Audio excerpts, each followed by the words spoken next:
Huh.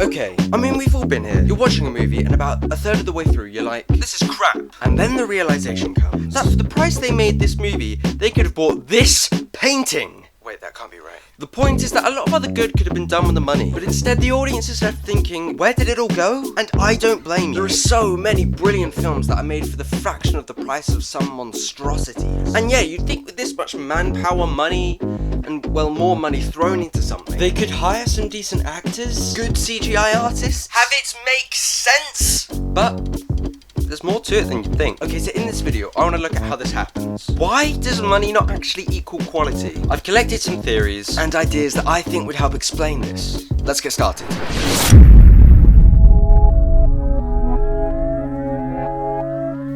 Right, so brownnosing. No one wants to say no to the guy with the money. A trend I'm noticing about the bad films with the bank is that they tend to be made shockingly by surprisingly competent filmmakers. Obviously because they're the ones that companies are willing to give millions to make a film. The problem there, though, from what I can understand, is that then too often they're treated like film Jesus. For an example, this is seen nowhere better than in the Star Wars prequels.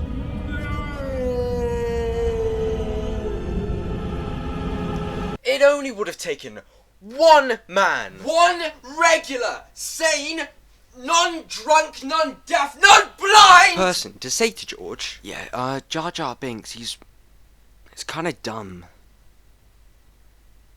Huh.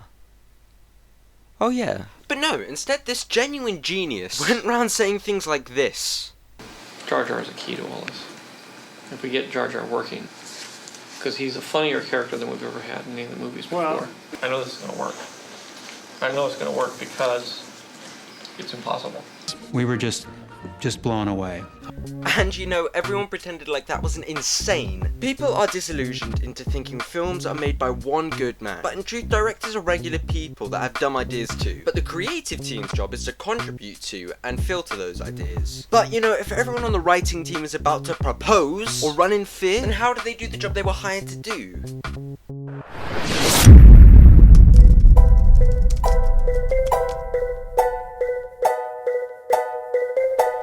Okay, so kind of in the opposite direction of the previous problem. Corporate tinkering occurs when instead of too much trust, there isn't enough. When production companies are so paranoid that a project is going to be bad, they ironically mess it up. The best metaphor I could come up with for this is the following. Your mum gives you orange juice. Great, right? But then you take a sip. Turns out, in an attempt to make it quote-unquote healthier, she diluted it with water.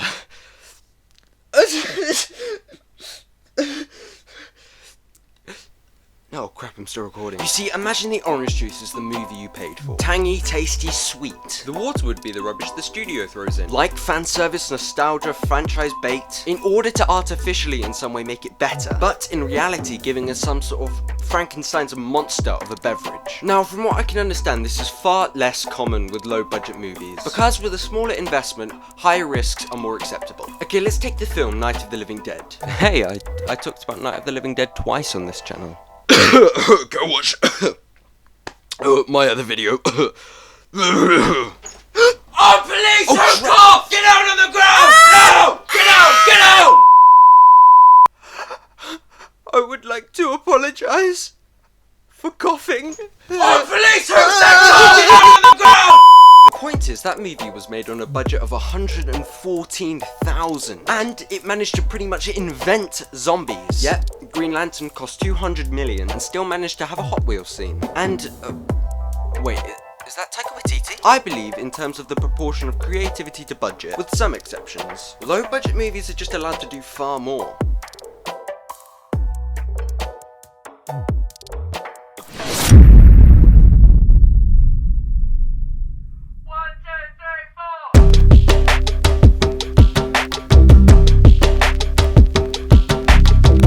Some things, no matter how much money you throw into them, are never gonna work. This is seen regularly through how filmmakers far too often skip over the basics in high budget production. Yeah, why make sure the dialogue makes sense when you can make big fire boom boom? Seriously though, in any production you need to make sure the base is there before you start spending insane amounts of money to try and compensate. Let's take this thing. Avatar The Last Airbender is my favourite TV show ever. Seriously, every time I watch this show, I can't believe how good it is. And to many people's excitement, in 2010, a movie adaptation was released with a respectable budget of 150 million, directed by M. Night Shyamalan. So how, in the almighty moustache-bearing Ned Flanders, did this happen? If you haven't seen this movie, I promise you, I am not exaggerating, seriously, I could make a better adaptation with my hands taped to a hyena with a grenade as a chew toy. Where did the money go? Who approved this? Think about it, hundreds of people read this thing and went, yes! To put this into perspective, our two companions don't ask the main character's name until after they spend weeks travelling in a confined 4x3 meter space. Did they spend the whole time in silence? Not one person said, hey, do you think this is in the wrong place? No, they thought they'd fix it with money. And then they were left with a mess. And an expensive one. You know, if only there was a story or song that children were taught about trying to build a house on sand. On the sandy land, don't build your house on the shore, because if you're M. Night and you try to make this show. 1,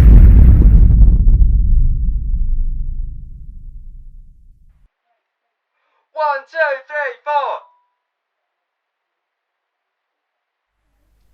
Hey, where's the music? Calling 034. Why Siri? I can't call 0. Siri, turn off. Hey, Nate. Nate! Yeah? Where's the music? It's not working. Well, it worked last time. Well, hurry up. It's not working, I don't know why. I don't know what to do. There are so many buttons. Do you want me to come over? Yeah, please, yeah. Right, wait there. Right. It's that button. Is it that button?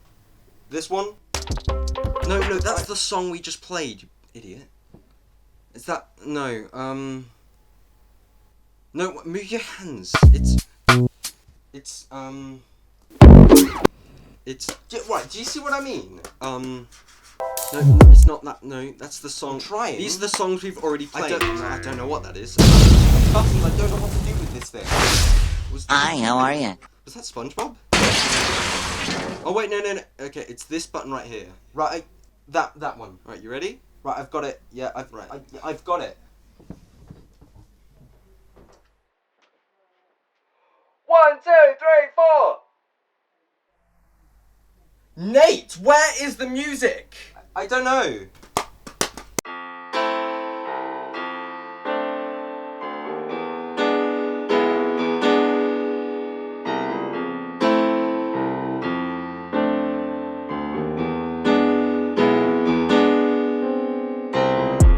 Okay, we're nearly done. So let me tell you about something that would probably surprise you. No matter the budget of a film, there are always going to be people that are super underpaid and unappreciated. Having a bigger budget doesn't necessarily mean that the average worker gets paid more. Often, it's the contrary. Some people, despite big budgets, aren't paid enough to the point of bankruptcy. Okay, shockingly, an area where this is perhaps the worst is with CGI artists. There is a brilliant documentary here on YouTube that tells the story of the people that made the special effects for the 2012 film Life of Pi. I won't go into the story loads here because I'd love for you guys to check it out. But essentially, CGI is supplied most often by a third-party company. The filmmaker and the third-party business will agree on a certain amount of shots for a certain amount of money, and then the third-party business will hire artists accordingly. However, what happens far too often is once the work's complete, the filmmakers will come back and demand that the work is not good enough, and that the shots must be remade. However, they wouldn't supply further funding to do so. So the company would essentially have to pay their employees again, but this time out of pocket, which inevitably ruins them. It's honestly really bad, so it shows you, even on a film set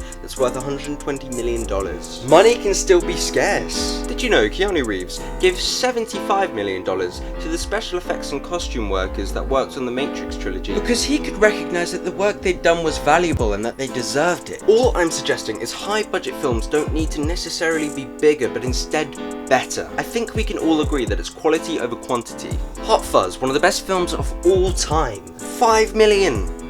Batman vs Superman, somewhere between 250 and 300 million. You could make over 50 of these for one of those. Okay, imagine if even only 10 of them were good. Then you'd still have 10 good films. You know, maybe even like 3 great ones. I mean, all for the price of this. I'm just saying, spend money where it matters. Don't get carried away. Be creative, not stupid. Because right now, I'm imagining 50 different versions of Batman vs Superman.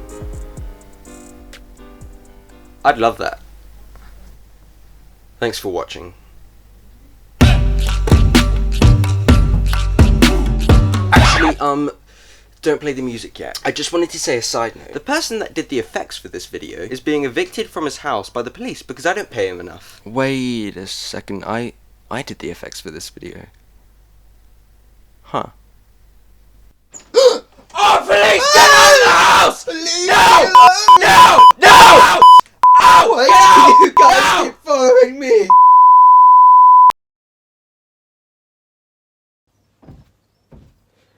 Hey guys, thank you so much for watching. I know this video is dragging on a bit, but I just wanted to say thank you to everyone that's been so nice about my first 2 videos. It's kind of weird. Not many people have ever been that nice to me.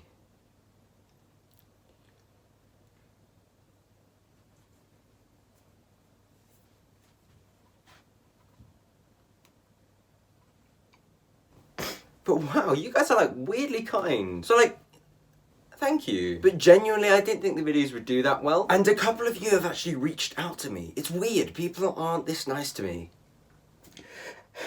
So far, I've replied to every comment. So if you comment on this video, I will reply. Can't speak.